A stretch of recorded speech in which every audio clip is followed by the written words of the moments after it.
Estamos en contacto con Juan Pablo Costa, que es sociólogo, es especialista en economía y es investigador del CEPA, que es el Centro de Economía Política Argentina. Bienvenido, Juan Pablo. Te saludan Juan Reynoso, Delma Escabone y Oscar Córdoba acá en Comunidad Terapéutica. ¿Cómo estás?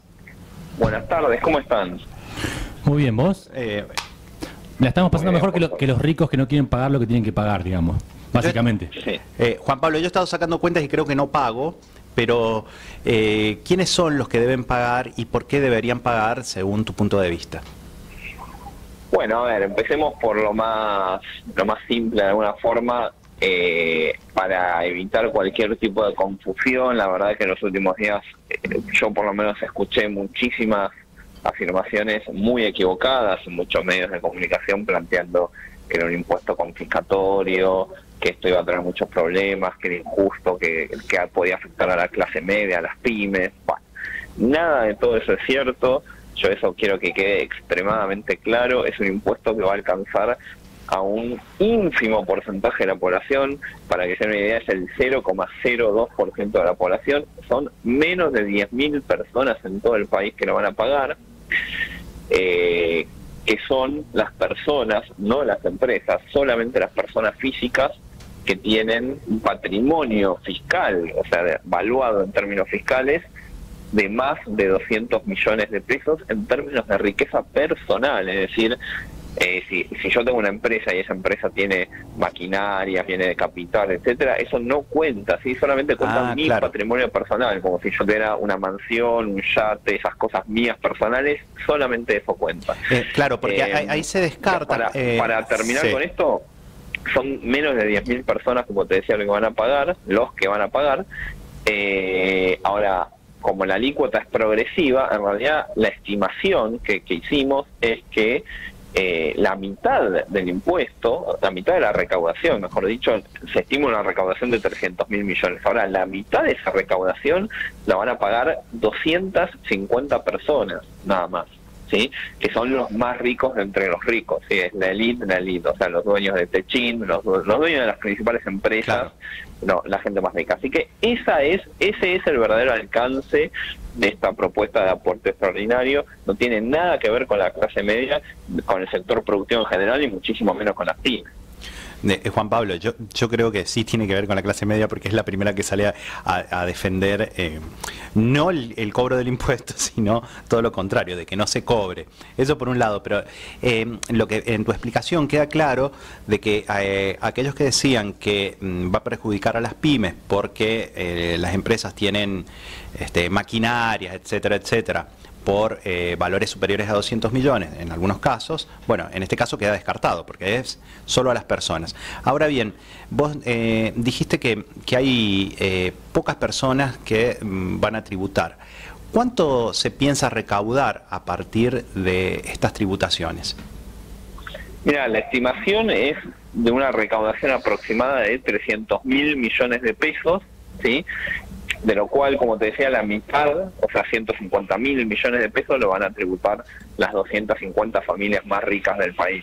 Estos 300.000 millones de pesos es una suma importante y considerable, digamos, en este contexto de fuerte restricción fiscal que está teniendo el gobierno, el Estado en general, y especialmente durante este año en particular, en donde el esfuerzo que se ha hecho en términos fiscales a través de los distintos programas de mitigación, ¿sí? de la pandemia, ha sido muy grande. Entonces, en ese sentido, creo que es un aporte interesante. O sea, para que nosotros nos demos una idea, cada versión del IFE, ¿sí? Del ingreso familiar de emergencia, sí, le ha costado al Estado cerca de 90.000 millones de pesos, ¿sí? Eso es algo obviamente importantísimo para haber logrado sostener, ¿sí? A los sectores más vulnerables, y también el ATP, por ejemplo, claro, que sostuvo a muchísimas empresas y se ha invertido casi 250.000 millones de pesos.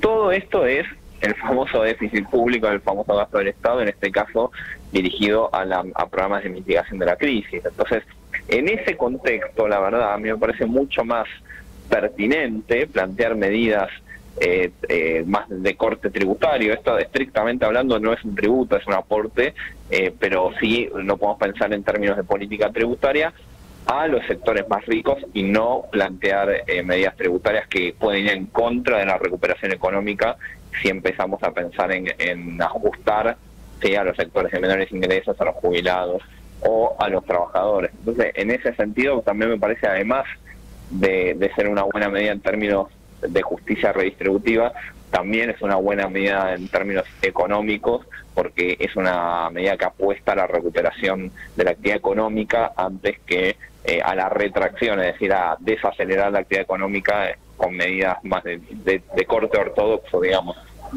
Bien, Juan Pablo, te hago dos preguntas sobre el tema. Que una es que uno ve las redes sociales, donde se dan a veces debates donde se pueden dar en la actualidad, que digo que son las redes un espacio donde hay diferentes miradas, y es muy interesante esto de hacer docencia sobre lo que realmente implica este impuesto, porque en las redes se ve un diálogo de sordos y sordas, porque en definitiva se discute, que más quién lo propone que lo que se propone, que es un tema bien interesante, y es como que está todo definido antes de ser discutido. Entonces, en ese sentido me parece muy interesante esclarecer cuáles son los puntos. Y por otro lado, vos que has investigado, que investigás sobre estos temas, sí, o qué otros países tienen un impuesto parecido y cómo se lleva a cabo esto.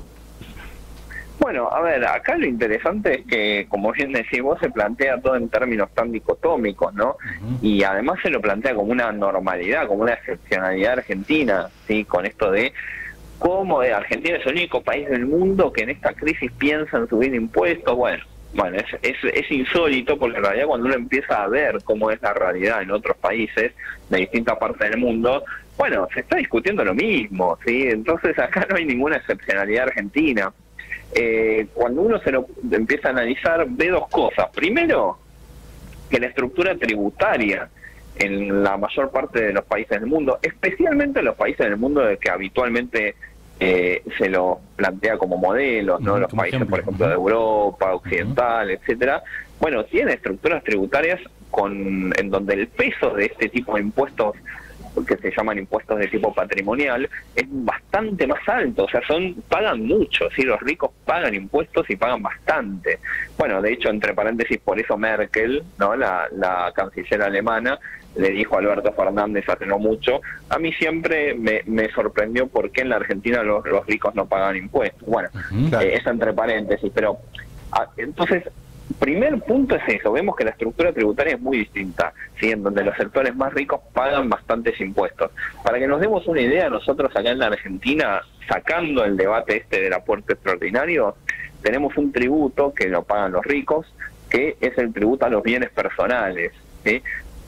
En la Argentina ese tributo explica el 0,6% del total de la recaudación, mientras el IVA explica por encima del 25%, ganancias que lo pagan la mayoría de los trabajadores. Claro.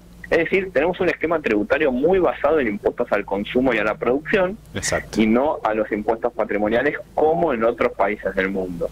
Además de esto, en este año en particular, 2020, producto de la pandemia, también se está discutiendo muchas medidas de tributos extraordinarios, ¿sí?, para afrontar, porque todos los gobiernos en todo el mundo han tenido que hacer lo que hicimos acá, de empezar a emitir fuertemente para poder generar este tipo de programas de mitigación, ¿no? Claro. En casi todos lados pasó muy parecido, con lo cual se están discutiendo tributos en Alemania, en Francia, en España, en Italia, en Dinamarca, si no me equivoco. Bueno, hasta en Chile también hay propuestas. Con lo cual, digo, no es un problema argentino, no es una excepcionalidad, es algo que está pasando en todo el mundo, obviamente por la pandemia.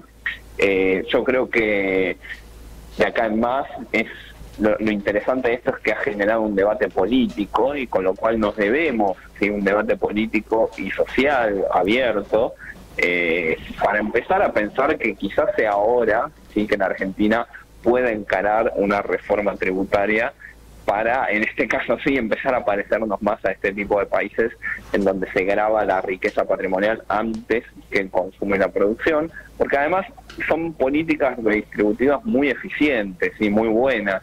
Bien. En términos redistributivos, porque obviamente eso genera un ingreso muy alto para el Estado que luego lo puede distribuir, no solo a través de políticas de transferencia directa, sino a través de subsidios créditos subsidiados para las pymes y demás. Es decir, eso también habilita al Estado a generar fuertes políticas de incentivo a la producción. Juan Pablo, bueno, estamos hablando con Juan Pablo Costa, sociólogo y especialista en economía, investigador del CEPA, que es el Centro de Economía Política Argentina. Para cerrar, Juan Pablo, ¿quiénes van a tributar? ¿Deben ser ciudadanos argentinos o solo tienen que vivir en Argentina? Por ejemplo, si son ciudadanos argentinos pero viven en Uruguay, ¿está bien? ¿O tienen bienes en Uruguay? ¿Deben tributar o no? Ahí hay una cuestión que no me queda bien clara. No, mira, si son ciudadanos, todos los ciudadanos argentinos, si son residentes, el real criterio es si son residentes. Si son residentes argentinos, o sea, en la Argentina, tienen que tributar.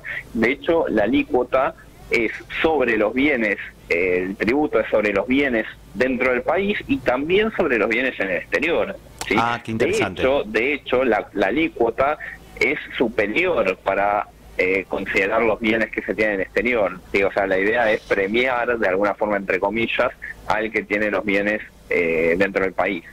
Bien. Así que sí, obviamente ahí tenés el inconveniente que en general la gente que saca sus bienes o su capital del país no lo declara, ¿sí? En general va a paraísos fiscales, ya sabemos. Claro, o sea, en esos sí. casos, obviamente esto todo es sobre los bienes declarados, ¿no? Por supuesto. Bueno, Juan Pablo, ha sido un gusto y ha sido realmente esclarecedor tus comentarios. Así que bueno, te despedimos. Muchas gracias por estar en Comunidad Terapéutica y seguramente vamos a seguir en contacto con este tema o algún otro. Genial. Bueno, muchísimas gracias y un gran abrazo.